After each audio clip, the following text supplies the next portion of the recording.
Okay. In 3, 2, 1.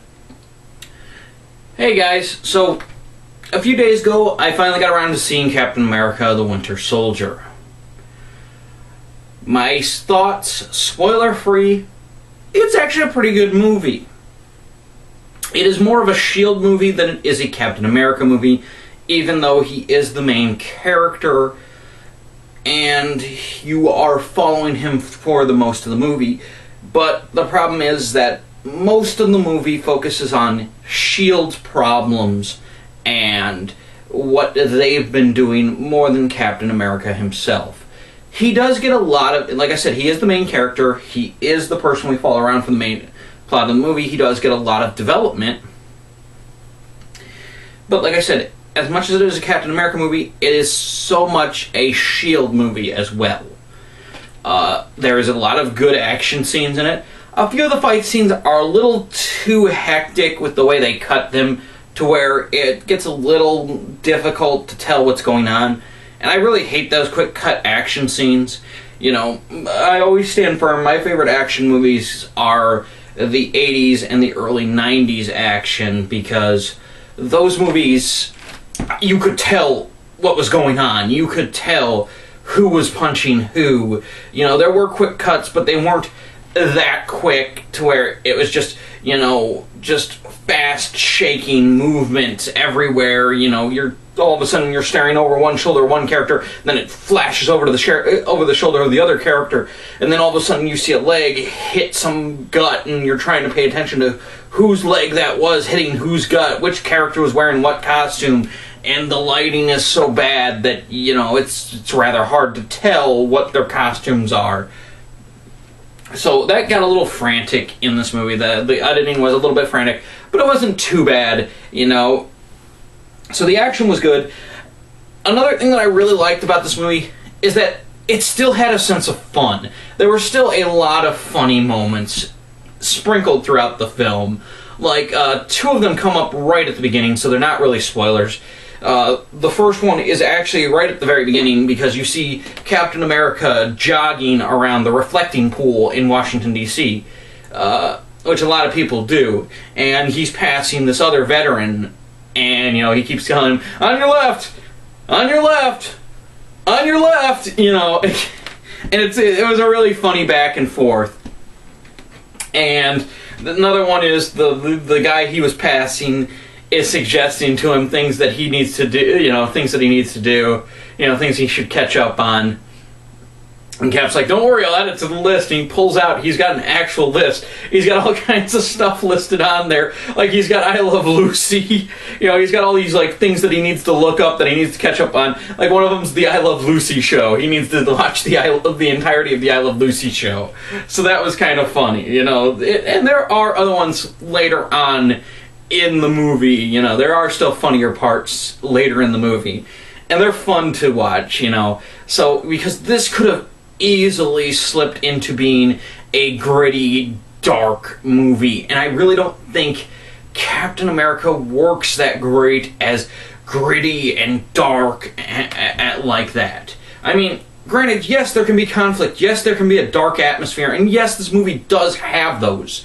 I mean, you have the character of the Winter Soldier himself, which the movie is titled after, so that's not a spoiler either. The Winter Soldier is a very dark thing, and it's done well. But like I said, the movie knows not to travel that far into the dark and gritty and the grim atmosphere. It knows not to linger on that much. This feels like a good superhero movie, and to me, it feels like a worthy successor to the Avengers films. Because the truth of the matter is that I haven't seen Thor 2.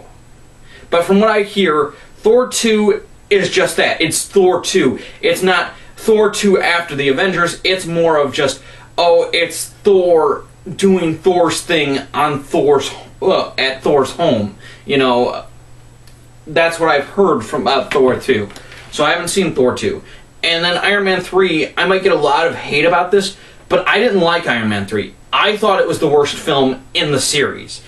I thought if Robert Downey Jr. wasn't playing Iron Man, the movie would have bombed, because Robert Downey Jr.'s Iron Man is so charismatic. Robert Downey Jr. has so much charisma to him that he carried that movie on his shoulders by himself, because I thought everybody else in that movie, I felt all of the villains in that and such have you, I felt all of those were terrible.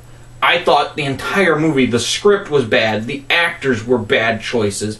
I thought the decisions they made for Iron Man 3, I thought it was all terrible. And I thought the movie would have been a bomb if it wasn't for Robert Downey Jr. as Iron Man. But with Captain America 2, this feels like a sequel. This feels more like a sequel than those other films were to Avengers. You know, there are ramifications here. You know, it feels like this is building, whereas Iron Man 3 and Thor 2, they feel like they're building on their franchises, but not on the Avengers franchise. And I'm actually very much so waiting for Avengers 2. Captain America 2 made me really can't wait till next year to see Age of Ultron. My overall spoiler-free score for Captain America the Winter Soldier would probably be a good 3.5 out of 5. There are a few things that could have been fixed on it, but overall, well worth your money. Now, I'm going to go into the movie into detail now. This is where the spoilers start. So if you don't want the movie spoiled for you, stop the video now, hit back, click on a different link, what have you. But here's where I'm going to get into spoilers. My first spoiler, where is my Doctor Strange movie? Okay, biggest first spoiler out of the way. Hydra is back. Hydra has been operating in secret for years. They have infiltrated S.H.I.E.L.D. That's the main plot of this movie, is that Hydra infiltrated S.H.I.E.L.D. and has grown up into S.H.I.E.L.D. and they have Hydra soldiers in the highest positions in S.H.I.E.L.D. And basically, the plot of the movie is that now that the New York event, as they call it, the Avengers movie, the plot of the Avengers movie, the New York incident has happened, Hydra feels that now is the perfect time for them to spring their master plan to take over the world and basically destroy S.H.I.E.L.D. from the inside out. That's the main plot of the film. Personally, I'm a comic book fan, but I'm not the biggest comic book fan. There are things about Marvel and DC and the indie comics that I don't know. But I have a pretty good understanding of how Marvel comics work. And the truth of the matter is that if you have, like, even a remote interest in the Marvel comics, or even some of the other Marvel, what's the word I'm looking for? The Marvel properties, the other Marvel things like the cartoons and such, you know Hydra's not gone. You knew Hydra was never gone. That's one of the things. Hydra always finds a way to come back. In fact, Baron Zemo... Is it Zemo? See, it's been a couple days since I saw it. So yeah, Baron Zemo is in this movie, and they have him as a computer, as is his mind's in a computer. And hold on, guys, I gotta open this door. It's kind of hot in here. So Baron Zemo is in this movie, and he basically explains it. You know, that's the thing about Hydra in mythology. You cut off one head, and two heads come and replace it. And that's kind of how Hydra's always worked. You know, Hydra always finds a way to come back. That being said, I really like this because the truth of the matter is I thought Hydra would have reappeared in Marvel's Agents of S.H.I.E.L.D., the TV show, because they were kind of setting it up that Hydra was behind the events of Agents of S.H.I.E.L.D. I thought that it was going to be revealed that Hydra was the ones making Extremis. But they didn't reveal that Hydra was coming back in Agents of S.H.I.E.L.D. They revealed that Hydra was coming back in this movie, and I'm guessing that's going to have ramifications on the Agents of S.H.I.E.L.D. TV show. So yeah, Hydra's back. And the reason why I say, where's my Doctor Strange movie?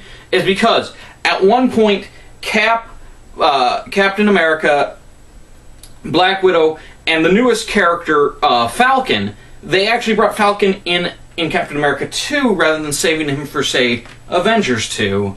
Which was really a little odd, but at the same time, I kind of liked it. I kind of liked the way they portrayed Falcon in this movie. So, yeah, they have the Falcon in here. Basically, the three of them find a Hydra sympathizer. They find a Hydra agent, and they interrogate him for information to figure out what Hydra's doing. And basically, Hydra, the guy spills the beans, and he basically tells him, yeah, Hydra's got this plan where they're going to use these airships to kill off anybody that may be a threat to Hydra in the future. And he starts listing off characters. And it's basically who's who, you know, they're basically like, you know, Bruce Banner, we can kill him, Tony Stark, we can kill him, and then he says Stephen Strange. And he says Stephen Strange pretty loud. And I know what it is. It's just a send-off. It's just a sort of shout-out to Doctor Strange. But I would love to have a Sorcerer Supreme movie. I would love to see Doctor Strange, the movie. It would be awesome. That being said, I doubt we're going to get a Doctor Strange movie, even though I do want one, because I would love to see how they... Because the truth of the matter is that with the Avengers movie, they're trying to keep it more realistic. And the thing about Doctor Strange is all about magic. That's basically what it is. Doctor Strange fights demons. Plain and simple. That's what he does. He fights witches and demons and vampires and stuff like that. Doctor Strange is a supernatural magic-based character in the Marvel Universe. He is the Sorcerer Supreme. He is the master of, like, the highest amount of good magic. And the fact that they name-dropped him in here, I would love to see how they work that into the more realistic Marvel movie-verse. But I know they won't, even though I think a Doctor Strange movie would do 10 times better than the Ant-Man movie that we're going to be getting later on. Because the truth of the matter is I'm not looking forward to Ant-Man. I've never liked Ant-Man, either character of Ant-Man. The first Ant-Man, personally, he's kind of a jerk. He is really a bad man. If you've read the comic books, the original Ant-Man, he is an alcoholic, he is a wife-beater. You know, they basically turned him into a monster over the years. Especially in the Ultimate Universe. Like, in the Ultimate Universe, the Ant-Man in the Ultimate Universe is an irredeemable human being, and I don't even know how he's in the Ultimate version of the Avengers still. But he is. Like I said, the original Ant-Man, I don't care for him. He was never that good. And then the second Ant-Man, the one that replaces him, who is an ex-thief, he was always kind of just bland, you know? He was just meh to me the whole time. So, yeah, we got the shout-out to Doctor Strange. And like I said, I would love to see Doctor Strange movie. I really would. I doubt we'll get a Doctor Strange movie anytime soon. If we do a Doctor Strange movie, I see it being at least 5 years down the pipeline. You know, I guarantee, even though it was a shout out, that's like the farthest from their mind. So, let's talk about the series. Let's talk about this movie. It basically starts off, you know, Captain America, he's in Washington, D.C. This is where S.H.I.E.L.D's headquarters are and such. And, you know, he's basically just kind of reacquainting himself with society. And I still like the actor they've chosen for Captain America. And I really like how he's still playing the man out of time. He's still playing the man out of touch. But it isn't to the point where, oh, how does this cordless phone work? I don't understand. In my time, televisions didn't have remotes. You know, he doesn't do that. But you can tell his values, his core beliefs. And really, there's a good character development. There's good character pieces for Captain America in this movie where he spends a lot of time reflecting on how the world's changed, and people are telling him, you know, Cap, get with the program. This isn't how the world works anymore. You know, it isn't, you know, trust the government, red, white, and blue, punch Nazis, you know. there are things that, you know, happen in this world, and Captain America's basically like saying, I understand that, but this isn't me. I can't do this. I can't be a secret agent. I can't deal with all this espionage and not being told what's going on. You know, because the movie starts out after you get reacquainted with Captain America and Black Widow and such. The movie goes to Cap and his team, which includes Black Widow, are sent to this ship in the ocean. The S.H.I.E.L.D. ship's been hijacked by French pirates. Yes, apparently the French have pirates. But anyway, there are French pirates that have hijacked this big ship, like this big oil tanker. And basically their job is to take out the pirates and save the hostages. And so they're doing that. And the leader of the French pirates is Batroc the Leaper. And this brings me to the second thing I want. Where is my Batroc the Leaper action figure? I want a Batroc figure. For those of you that don't know, Batroc the Leaper, he's kind of a B, maybe C-list supervillain in the Marvel Universe. He had a, you know, he's kind of a goofier gimmick whenever you think of him, because his name is Batroc the Leaper. He is a Frenchman. He is an evil French supervillain, but he doesn't have any superpowers. He's just a really kick-ass martial artist. He knows, like, French boxing, and he knows circus acrobatics, so that's why he's known as Batroc the Leaper. You know, he is Batroc the Leaper. You know, so he's Batroc the Leaper. And basically, it's like Marvel knew that Batroc was kind of a goofy character, so they've kind of gone, over the years, they have gone out of their way to show how badass Batroc the Leaper is. And I have to add his whole title, because Batroc is that badass. You cannot say Batroc the Leaper's name without adding the Leaper after it. You address him as Batroc the Leaper. Because that's how good of a villain Batroc is. Batroc may not have the best, like, supervillain plans. He's basically a one-shot villain. He pops up in an issue to have a plan and ultimately get defeated by the superheroes. But he has gone toe-to-toe with many of the Marvel superheroes, and he has kicked them in the face. Like, literally, that's what Batroc is known for. If you, like, Google Batroc the Leaper, you're gonna see a bunch of images of Batroc kicking Marvel superheroes in the face. He kicks Captain America in the face. He kicks Wolverine in the face. Hell, I think Batroc has kicked the Hulk in the face and lived to tell about it. That is how awesome Batroc the Leaper is. And this is our first fight scene, is between Captain America and Batroc the Leaper. So Batroc the Leaper and Cap are having this fight on deck, and it's a fast fight scene. It's a quick fight scene, and Batroc does get a kick into Cap's face, but Cap beats the crap out of Batroc. Like, it's actually a pretty brutal fight. They beat the crap out of each other, even though it's a quick fight, and Batroc manages to kind of escape, and Cap has to go find Black Widow. And he finds out Black Widow's trying to save as much data off of the ship, off the ship's computers, as possible to bring back to S.H.I.E.L.D., and Cap's upset because he wasn't told about this. So he goes to S.H.I.E.L.D. headquarters and he tells Nick Fury, you know, why wasn't I told about this? He's like, I need to know this so that way I can better prepare my team whenever I go on a mission. You know, I don't need my team members, I tell them what they need to do. I don't need them wandering off and going to another place, you know? And so, basically, Nick Fury's like, yeah, I hear you, Cap. But guess what? I don't care.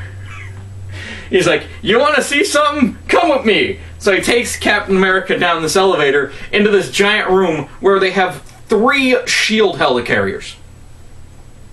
Yeah, so there's 3 S.H.I.E.L.D. helicarriers with like 1,000 guns on the bottom of each carrier. So these carriers, they have the 3 of the S.H.I.E.L.D. helicarriers from the Avengers movie, and my phone is ringing.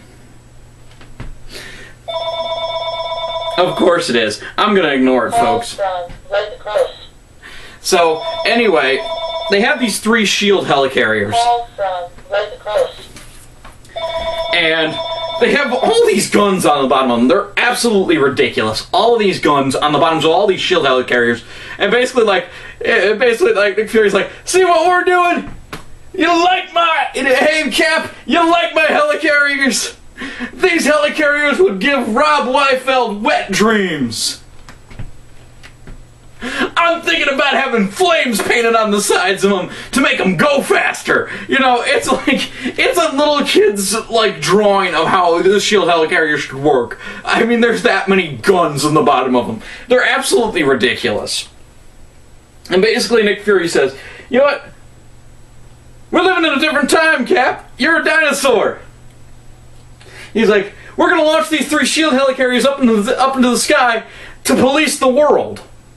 You know, we're going to use them to kill terrorists before anytime a terrorist pops his head out of the sand. And Captain America does something that no movie character I've seen lately in a long time has actually done. Captain America uses common sense.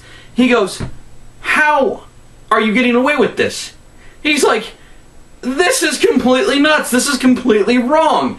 The moment one of these goes up, the rest of the world would turn against us. He's like, this is the easiest way to start World War III. And he's right. If the S.H.I.E.L.D. helicarriers, if these 3 monster flying gun assault vehicles existed in the real world, and we sent them up, if we even dared try and get them out of the factory door, we would start World War III. Because there would be so many sanction violations. There would be so many countries that said, no, you can't have this kind of power. You know, this is overstepping your boundaries. We would start launching the nuke, we would have other countries launching the nukes right then and there. North Korea, China, Great Britain, all of them would start firing if something like this happens. And if you're smart, and if you know it, if you pretty much already guessed it, yeah, guess what? Hydra tries to hijack these helicarriers. They try and take over these helicarriers. And that's the main plot of the movie, is that Hydra is secretly working within S.H.I.E.L.D. to take over S.H.I.E.L.D., send up the helicarriers, and then use the helicarriers to take over the world. And that's the main plot of the movie. So, what happens next is Nick Fury is attacked, and he makes his way to Captain America's apartment, where he's killed by the Winter Soldier. And this is where the Winter Soldier comes in. If you're not a comic book fan, I'm going to spoil... once again, this is already spoilers, but the Winter Soldier is Bucky. If you've seen Captain America the First Avenger, and you know who Bucky is, that's who the Winter Soldier is. Bucky didn't die at the end of the First Avenger. Bucky is actually the Winter Soldier. What happened was Hydra has experimented on him, gave him a robot arm, and they've erased his memories and turned him into an assassin. And so over the last 50 years, what Hydra does is, whenever they need a certain political character assassinated, they will unthaw the Winter Soldier from cryogenic sleep, give him his orders, send him out, he kills him, returns to base, and they cryogenically freeze him again. And that's how the Winter Soldier works. And even though this is called Captain America the Winter Soldier, here's one of my big problems. The Winter Soldier, he isn't really a big part of the movie. I mean, he does have his moments in the movie. He has, I think, 3 different fight scenes. It's either 3 or 4 fight scenes in the movie. Almost all of them involve Captain America. And so, he has his fight scenes. He has his moment of remembering who he was. Once he sees Cap, and Cap calls him Bucky, and he's like, who the hell is Bucky? You know? And that starts triggering his memories, and him thinking, and him remembering who he is. So at the end of the movie, of course, at the end of the movie, Hydra's defeated, S.H.I.E.L.D. is being rebuilt, but Hydra isn't really defeated. It's more of Hydra's plan was defeated for this time. S.H.I.E.L.D. is in shambles, but like both companies, but both teams, both organizations are rebuilding now at the end of the film. And unfortunately, the final fight scene, Winter Soldier gets away. He's gone rogue now. He is no longer under control from Hydra, and he is starting to remember more and more of who he is, which is really nice. It's really setting up.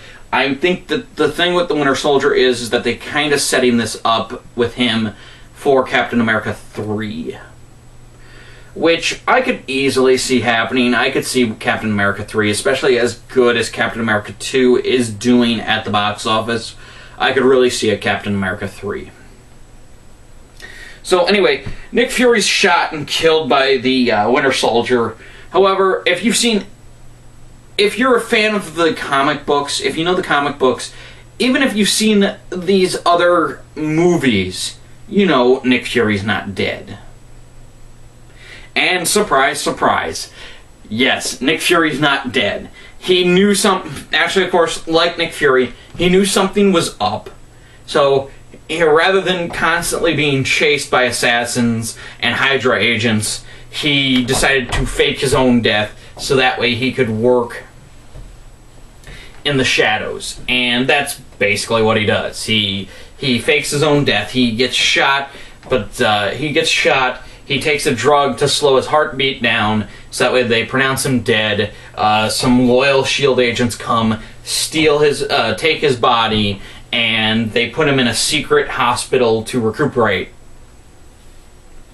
from his gunshot wounds. So, Nick Fury's not dead. But, like I said, it's something to be expected. I knew it from like I said, just from A, knowing the comics, Nick Fury's never dead. And B, from looking at these movies and how much Nick Fury double-crosses people, how much he lies to people, I knew he wasn't dead there either, you know, from that. And also, just from the fact that Samuel L. Jackson signed on to play Nick Fury for like 18 movies. Like, that was the thing. Once they started doing this, they, like, at first they signed him on for like 2 or 3 movies, and then, like, after, like, the second movie he appeared in, they were like, we need to lock you down for playing Nick Fury for quite a while we do this movieverse, this Marvel movieverse. So, yeah, Nick Fury's got, like, I think, like I said, Samuel L. Jackson's in for, like, 18 movies, so you know he couldn't die as early as Captain America 2, because you know he's got to show up for Avengers 2, Thor 3, Captain America 3, Iron Man 4, Avengers 3, Ant-Man, however many movies they churn out to put in this Marvel movieverse. So, anyway, so he dies. Basically, the senator who, some people might not know this, but the senator from Iron Man 2 becomes the new director of S.H.I.E.L.D. after Nick Fury's quote-unquote death. And basically, he kind of tells all the S.H.I.E.L.D. agents that Captain America is wanted. They want Captain America and Black Widow because the two of them are hiding information because basically the senator has set Nick Fury up. Nick Fury, he set up Nick Fury as a traitor, that Nick Fury was doing dealings behind S.H.I.E.L.D.'s back. And so he's basically telling them, yeah, Captain America is withholding information that Nick Fury gave him. That's why Captain America and Black Widow is helping him. Black Widow's an accomplice. This is why these two are now wanted. So now S.H.I.E.L.D. is after Black Widow and Captain America. So throughout the movie, Captain America has been seeing this black guy, this black veteran, and, they've been talking back and forth and getting help from him, and eventually they end up at his place to hide out from S.H.I.E.L.D. And basically he's like, here's my resume. And he hands them a thing, and here they're like looking through it, and basically it turns out that the black veteran is the Falcon. He's the superhero Falcon. And I like that they didn't give him an origin story. I actually kind of like this, that we didn't have to waste time with an origin story with him. It's just that, yeah, he's been the Falcon for years. That's basically what it is. The Army built this, like, wing jetpack. Built this bird-wing jetpack, and they gave it to him to fly in and do, like... to fly in and do missions for, like, the American government in, like, Iraq and Afghanistan. And that's how he got his stuff. And he's like... and he's like, yeah, there's only 2 of these jetpacks left. And he's like, there's mine, and there's this one that's locked behind a solid, like, 10-foot steel door at a military base, So he's like, yeah. So he's like, this is my resume. I want to help you guys. I want to be a superhero too. And it's just like, okay.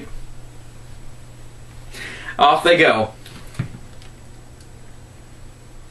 So, all of that's happening, and it turns out, yeah, once again, I told you Hydra's back, Hydra's working within S.H.I.E.L.D., so you find out that the senator that's taken over as head of S.H.I.E.L.D. actually is, of course, working for Hydra. He is a Hydra agent, which really puts him being a jerk in Iron Man 2, it puts him being a jackass in Iron Man 2, into a whole new light. You gotta look at, like, if you go back and watch Iron Man 2 now, it puts it in a really new light as to why he's such a jerk to Tony Stark. Because now you know why he's such a jerk. It used to be, it's just, oh, he's a jerk because the movie needs a jerk. But now you find out, oh, he's a jerk because he's actually working for Hydra. He wanted to stop Tony Stark because he didn't want Tony Stark to interfere with Hydra's plans. So it really shed a new light on Iron Man 2, which I really enjoyed. I thought that was really great. And he's played by Robert Redford. Is that right? Am I getting the actor's name right? So, anyway, basically, Hydra tricks all the world leaders, it tricks this council of world leaders into starting up the giant S.H.I.E.L.D. helicarrier project. They want to launch all 3 of them into the thing.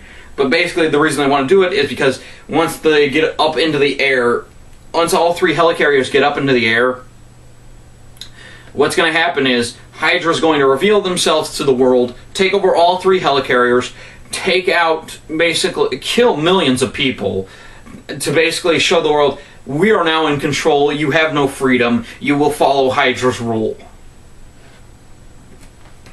And, of course, at the last minute, Captain America, Black Widow, and Falcon show up, and they convince the S.H.I.E.L.D. loyalists, they convince the actual S.H.I.E.L.D. agents that aren't members of Hydra to help them fight back. And so basically you have this all-out war at the end of the movie, in which basically S.H.I.E.L.D. agents are killing S.H.I.E.L.D. agents, but they're not, they're S.H.I.E.L.D. agents killing Hydra agents that have infiltrated S.H.I.E.L.D.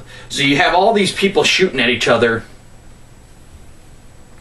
And basically Captain America and Falcon are trying to stop the first helicarrier from launching.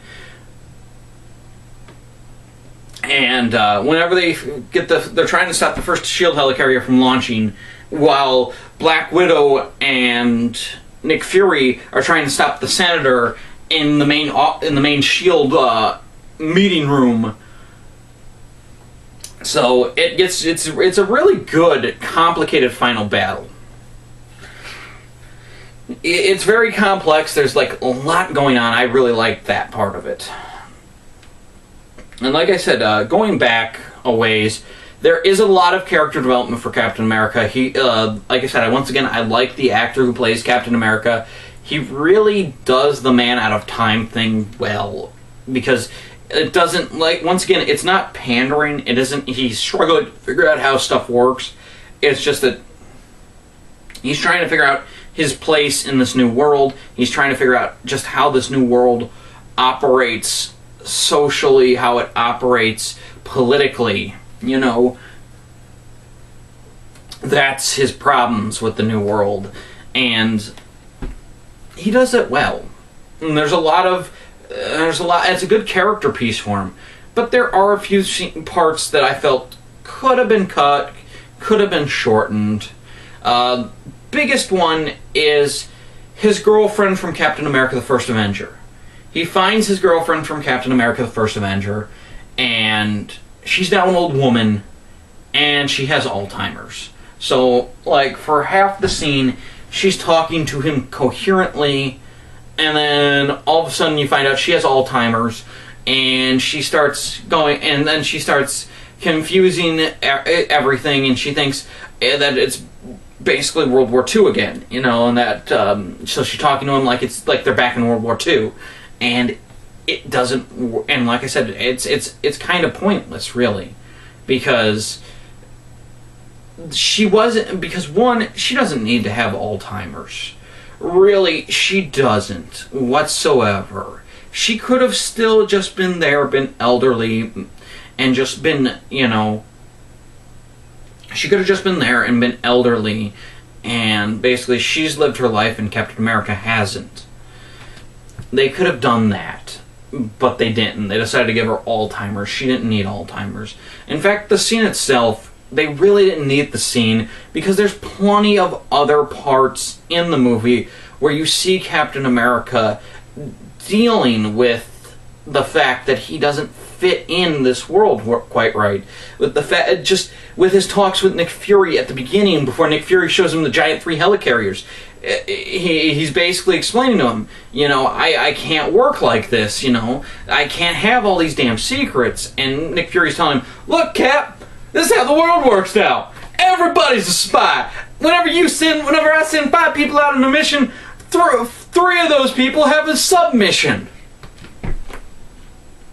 You know, and that's just how Nick Fury works, and that's character development there. And then there's also the fact that Falcon helps out veterans. He has this group of veterans who he does that veteran program where veterans deal with it's where veterans go to that group counseling session that veterans go to, that certain veterans go to help them deal with returning back to society after war. And Cap stands in the doorway and listens in to the end of one of these sessions, and you can tell, and that's great character building for Captain America there too, because Captain America kind of understands, because he's not used to this world, and it's the same thing as soldiers returning from active duty from combat, because like they're talking about these, because they have these actors who are in there, and you know they're pretending to be soldiers, and they do good jobs as pretending to be soldiers, because they get this one woman in which she's like, yeah, I was driving home the one day and I swerved into 3 lanes because I thought I was about to hit an RID mine. You know, she was about to hit a landmine, and the police officer stopped me. He thought I was drunk, and the truth of the matter was it was just a plastic bag, but it just popped up and instinct took over, and you know, it was great character development. It was great character pieces, you know, and that's why I think that the scene with Captain America's ex-girlfriend wasn't necessary. I felt it could have been cut out. Overall, though, once again, I think it's a very good Captain America movie. I think it's a good addition to Avengers, because it is a great linking point between Avengers and Avengers 2 Age of Ultron. Like I said, if you want to watch one of the 3 films that have come out between Avengers 1 and Avengers 2, make it Captain America. Because Iron Man 3, Thor 2, watch them if you want to, but I feel that ultimately they're unnecessary. But like I said, that being said, at the end credits, because everybody knows now that the end credits of every Marvel Movieverse movie now has an extra scene. Captain America 2 has 2 end scenes. Halfway through the credits, you get one scene, then you get another scene at the tail end of the credits. The first scene, the halfway through the credits scene, is once again you find out Hydra is not completely defeated. Big shocker.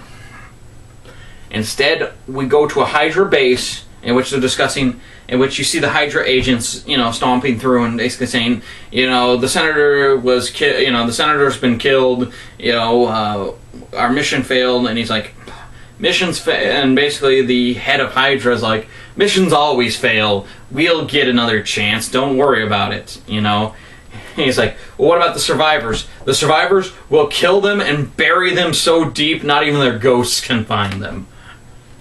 We're going to make sure nobody talks. Trust me, we'll clean this mess up.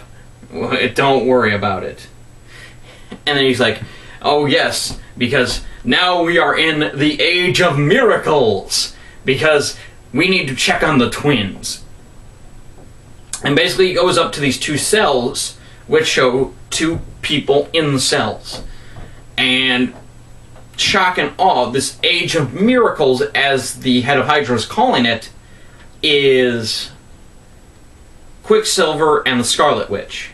Basically, that shows them, the Scarlet Witch, she's kind of like in a corner, she's kind of half crazy, she's firing off energy beams every now and then in the other cell you have Quicksilver, who's basically running around in his cell, unable to control his speed. He's just basically running around and slamming into walls.